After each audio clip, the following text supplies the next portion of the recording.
Hello everyone, I am Seth Melchior from St. Louis, Missouri, doing a video review for TreeStuff.com, and today we will be looking at the Pfanner StretchFlex fine grip gloves.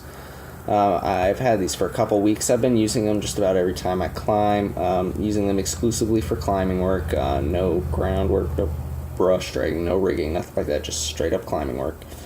They held together pretty good for about a week or so, but after a while you'll notice just from handling the rope, just from climbing, most of the rubber has worn off already, so that's a little bit of a bummer.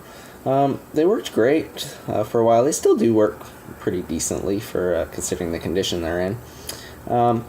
Great for hot weather. Your hands don't really get hot at all. Keep you nice and cool and still give you plenty of grip.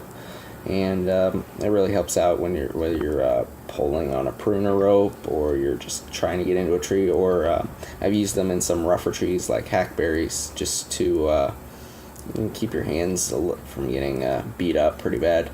I'd say they've held for Pfanner equipment. Usually holds up pretty well in my experience. These are haven't held up quite as well as I'd like, especially just considering they've only been used in trees.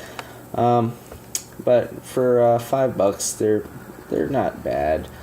For what you're paying for what you're getting, they really aren't that bad. I believe you can pick up a box of a dozen of them, and that's what I might do next, just to keep rotating them out.